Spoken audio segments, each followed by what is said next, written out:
My name is Purna Shrestha from VSO. I have questions regarding Kenya. Kenya has a surplus of teaching workforce. And I wonder in your case study whether you found when you talk about equity issues, and how has the government of Kenya has distributed teachers, because they have surplus of teachers in the market, but there are also in the schools there are not enough teachers. Thank you. Okay, thank you. Keith.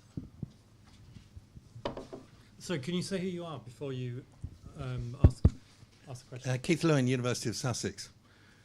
2 points. One, what you said about PISA was very interesting. What most people don't realise about PISA is you look at the distribution of scores, you won't find that Finland is so different from the rest of Western Europe. There are actually only 4 groups of countries in PISA, not 72. What is odd about it is that there are a small group of countries, which aren't countries, Shanghai, Hong Kong, you know the rest, which perform an extraordinary trick of taking a population which would be normal and skewing it to the right. It's very unnatural. I won't elaborate on that, but it says something about the numeracy of the community, which takes literally the PISA ranking. The second point is very simple. I've been inspired by what I've heard about a new world beyond 2015, and there are many suggestions that were emerging. But I was in Oman 3 or 4 weeks ago. I see the 7 goals. 5 of them are the same, effectively. The one that's new is about every child having a qualified teacher, which many people resisted. And the 7th goal, which is about finance, clearly puts the responsibility on countries and not on development partners. If there is a brave new world post-2015, I'd like the panel to come up with just one additional goal for the Muscat communique, which is not there. A good challenge, Keith. Thank you. Any more brief questions? No? So, look, what I'm going to suggest is that the question on Kenya that we do take up, but I'll ask the person who's going to speak a bit later to tackle that one, which leaves the bouncer from Keith on PISA and the goals, which you can take your pick. I guess one of the things I would say about the goals is I think that they're important, but I think that they're really not the be-all and end-all. And as you say, the proposed goals actually don't look that different from what was in EFA before, either Dakar or Jomtien. I think we know what we need to be focusing on for education.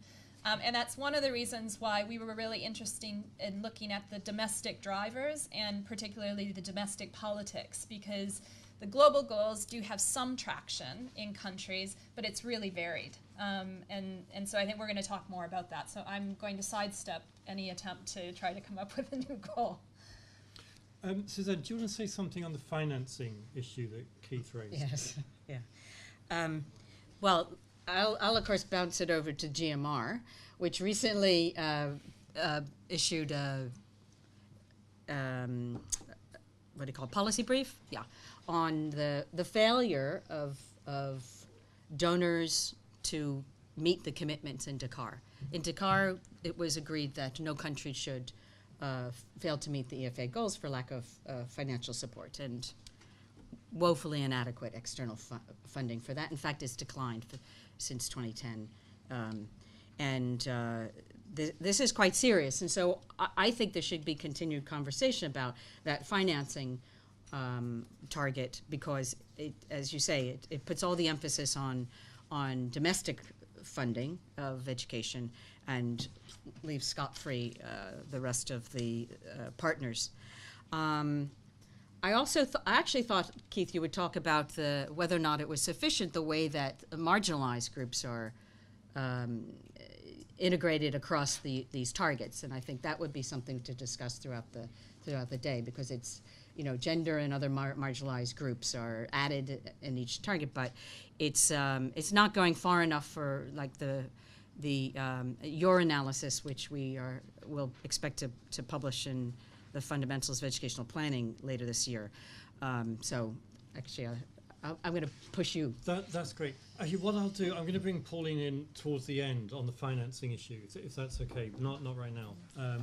And I'm going to, as a responsible chair, I'm going to resist the temptation of responding to Keith, because we've had this discussion many times before. But you know, I do think, you know, if we're identifying learning and inequality as two of the major challenges, not to have that registered right at the centre of the next set of goals would have to be a mistake. And secondly, I think any goals that aren't underpinned by a credible international partnership on financing aren't really worth the paper they're written on. So, you know, there's an important principle there as well. So what we're going to do now is a rapid change of personnel.